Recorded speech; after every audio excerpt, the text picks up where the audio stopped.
Last Dance, episodes 5 and 6, Joe Jelnick, Richard Oliver in, as we've been doing since the beginning of this documentary series. And, it's a documentary that covers one of the greatest runs we've ever seen in sports and maybe the greatest athlete we've ever seen in sports. So it would be remiss if today we didn't mention that NFL lost maybe the greatest coach it's ever seen and one of the greatest coaches sports has ever seen. Don Shula passing away at the age of 90. He was with family. With friends is what the reports say, but Don Shula, who led the Dolphins to the only undefeated season the NFL to this day has ever seen, gone at the age of 90. And so best wishes and comfort to his family and those who were closest to a man who had such an impact, not only in Miami, but in the entire sports world.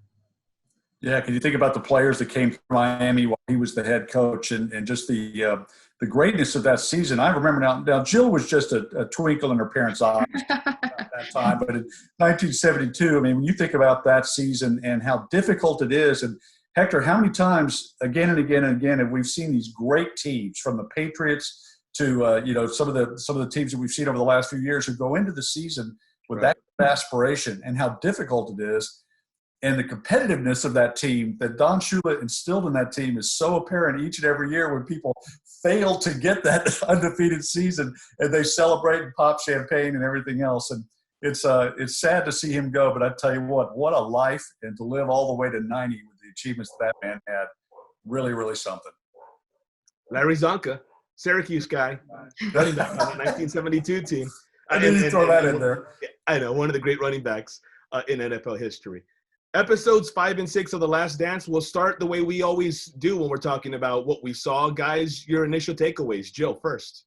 Well, you can tell by my shirt the part that I enjoyed the most, and I love how it was right off the top of that episode 5. Every part of that Kobe snippet was just an emotional roller coaster. It's emotionally charged. First, they show you Jordan and the guys joking in the locker room before the All-Star game in 98, kind of making fun of Kobe, saying, oh yeah, this young kid on the Lakers. It was raw. I love how it gave us that insight into that locker room. But then the producers paired it with that strong emotional interview by Kobe, which was obviously shot before his death last year. And to hear Kobe speak about Jordan with such high regard and how much he wanted to emulate him, and how he said without Jordan, he wouldn't have the 5 championships because he was who he modeled his game afterwards. It was absolutely chilling. And you didn't have to be a Kobe fan or a Laker fan to appreciate the start of that episode. Joe, that's a great point. What's interesting too about this is we've watched The Last Dance, and Hector, is the idea of just how competitive Michael Jordan is and was.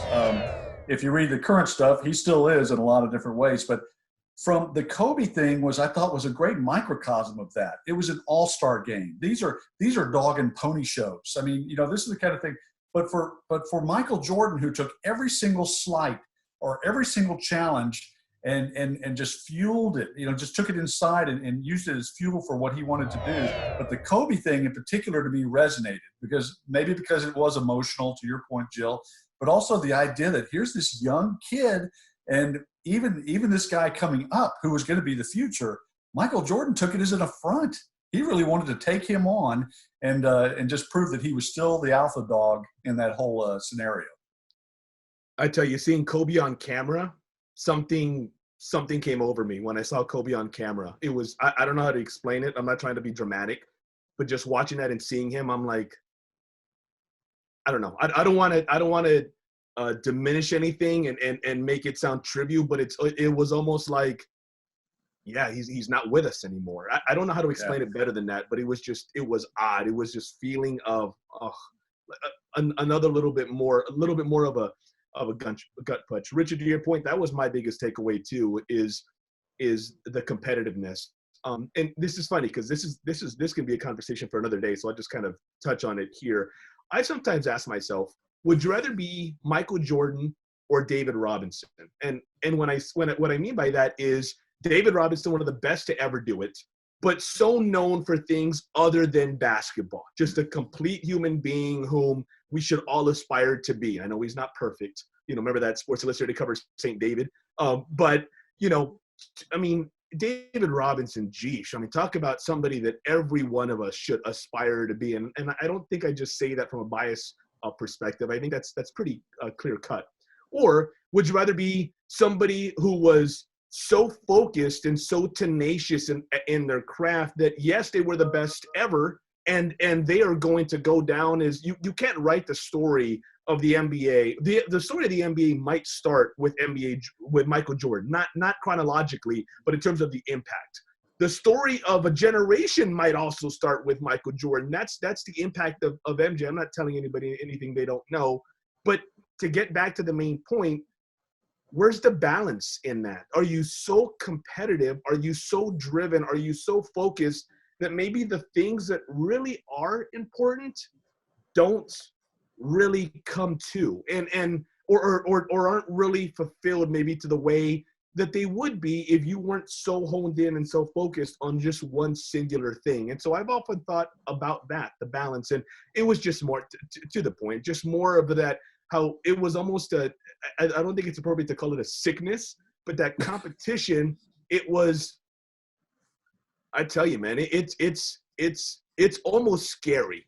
And I don't mean scary in a negative sense per se, just scary in terms of how a human being could be that singularly focused on just one thing, and that's all that mattered for the most part, in terms of what we know of that person. All right, what didn't you know, Richard? First to you, that you learned last night. Well, I thought, I guess I knew the extent of the gambling and the situation, and that Michael Jordan was made of fragile human cloth. I mean, I understood that. I thought the evolution of things for him was so interesting. The idea that he was, as a young player, back when he was a Kobe and coming into the league, and became this international sensation, and the Dream Team and all the different kind of things that happened. I had not seen the Dream Team. I knew about the Dream Team at a high level. I had not dove into that. I didn't see the 30 for 30 episode on that. I didn't see the background of it. So I didn't know that the challenges that he felt when he, in that practice game where they had the best competition they had in the Olympics was against each other, and those kind of things. I thought that was really interesting. And the other thing was when Gatorade came out with the Be Like Mike, and the idea that at the time you looked at Michael Jordan, this good-looking guy, great smile, effervescent in so many different ways. He was a supernatural player. He looked squeaky clean, was somebody brought up about all those kind of things. And then we find out, you know what? He's none of those things in a lot of different ways. He wasn't squeaky clean. This is a guy that was a gambler. He did a lot of things that again, exposed him as being a fragile human cloth. And I thought that was a very interesting evolution that I wasn't really aware of, to the extent of what some of the other things that were tearing at him. And Jill, I know, when you saw that scene of Michael Jordan just by himself in the hotel room, just watching TV and just trying to decompress, just kind of just be away from everything. I thought it was very interesting where the PR guy for the team said, you don't want to be Michael Jordan. You don't want to walk out the door.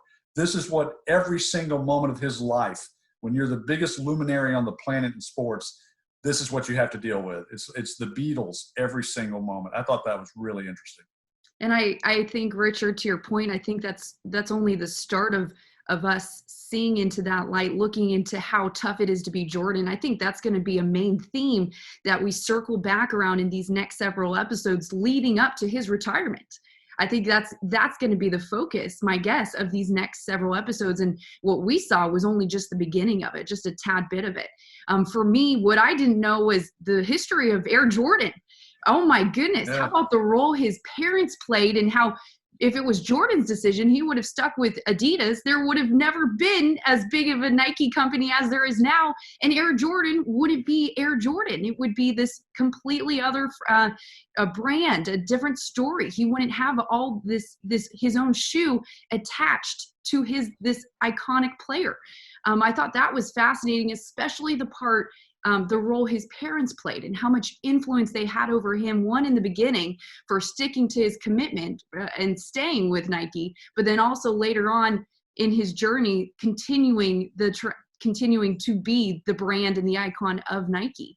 I mean, talk about an influential moment and how much that shaped the icon that Michael Jordan is today. Yeah, great point. you imagine working for Adidas and watching that last night? Oh, Yeah, man. exactly. Whoops. I'm impersonating, kicking myself under my seat right now. Not that anyone who's there now was there then, but yeah. Right. Right. And Hector, you know what's interesting, and Jill, what's interesting, the other thing was that the idea that David Falk came in as a tennis guy Yeah. and marketed Michael Jordan like you would a tennis player. An individual athlete. Yeah, exactly. I just thought that was just fascinating, and it worked. It just worked, that whole game plan, and it changed the whole dynamic. Jill, to your point about the sneakers, it changed the whole dynamic of how athletes become brands, in a specific way. I just thought that was really fascinating. Yeah, Genius by David Falk. Nowadays, it's commonplace. He actually, as you mentioned, I think it was Rod Thorne who was telling him, he's not a tennis player. You can't market him that way. Oh yeah, watch me. Yeah, So that was the something first else. one to do it. I didn't know that Horace Grant was apparently the leaker on the Sam Smith's Jordan Rules book. I remember it was a New York Times bestseller. I'm one of those folks who went out and bought it. So I remember I was glued to that thing. I read it cover to cover, I think in several days. It's such a good read. If you haven't had a chance to read it, go. I don't even know where you'd find it nowadays. I'm assuming it's not on. Well, maybe not. It might be on bookshelves again with the Return of the Last Dance. I don't know if you can pick up online copies or what have you. Excellent read, excellent reporting, and Sam Smith does a nice job of kind of telling the stories. Yeah. To know that Horace Grant is kind of the main guy, even though Horace said, I didn't tell him anything, what else is Horace going to say on That's right. So maybe Horace wasn't the only guy, but even B.J. Armstrong even said as much. It wasn't just Horace. So Michael wasn't the only one saying that. And I didn't know that in the midst of all the gambling talk, I remember him going to New York City or to Atlantic City before Game 2 in that 93 Eastern Conference Final. What I forgot was that, or I don't even remember I knew at the time, was that he didn't talk to the media for a span of 2 weeks. He didn't talk to the media until right before Game 1 of the finals against the Suns. I didn't know that. Of course, at that point, I'm not working in media. I'm not, but I didn't realize that he had just kind of essentially said, "Nuh-uh, no media." I didn't know that MJ had ever done that at any point of his career. Okay, so what are we looking to forward most in episodes 7 and 8, Jill? I mean, as far as what we haven't touched on, just I'm ready for us to get to that final chapter, the retirement. What was the straw that broke the camel's back? What was it? Was there a moment? Was it just a culmination of everything that led to the decision, the famous decision that Michael Jordan made? We're getting so close. And I love how they set up these episodes to basically, lead the way for this ultimate decision. So I'm just excited to get to the end. It's interesting that one of the things that when you watch the Bulls and as we look forward to this championship and what's going to happen is this fractured team that we've seen this buildup of Dennis Rodman and Scottie Pippen and his financial situation and where he stood as a player, Michael Jordan with all the dynamics that have gone into Michael Jordan. And to win a championship, despite all that, the fact to have this immense talent on this team and the way that all these fractured puzzles, these uneven puzzle pieces came together to win a championship. It's interesting because we can't, and now obviously we went through the Kawhi Leonard situation here in San Antonio. We've had our moments, but if you go back to 2014, you go back to the championship series that the Spurs have had, we can't really fathom this. Dennis Rodman taking his shoes off during timeouts in the Alamo Dome is about as big as it gets for us, Tony Parker marrying Eva Longoria. Ooh, this is right, big time here in San Antonio, So it's interesting that we in San Antonio are watching this from a prism that, we have 5 championships here. We know what it's like to have a championship team, but we had none of this that we know about.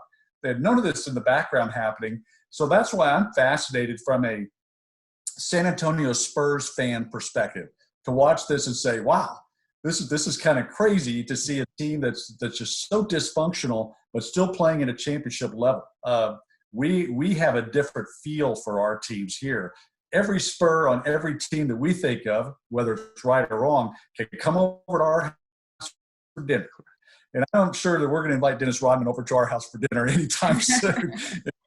Michael Jordan after you see this series. So anyway, I just think I'm looking forward to seeing it from that prism, the idea of this team winning with all these fractured personalities.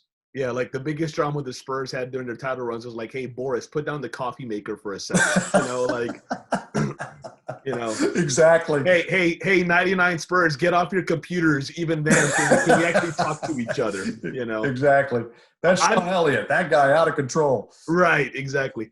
I'm curious to see because obviously we're now heading into Jordan's first retirement.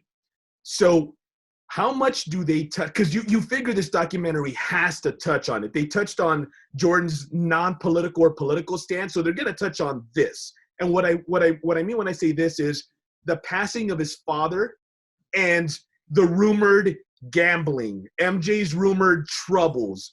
Do they even go there? Because this is MJ from his point of view in terms of, I mean, let's face it, it's his point of view. It's footage that they captured, but it's Michael's narration. So I'm really curious to see how much they go into that with James Jordan's death, and how much that had to do with the conspiracy theories you've heard about that and MJ's gambling. I'm curious to see how far they go into that, if assuming they do in episodes. What are we on now? 7 and 8. Geesh, been at this for about almost a month, and it got a couple of more weekends to go. Richard, Joe, we'll do this again next week. Absolutely.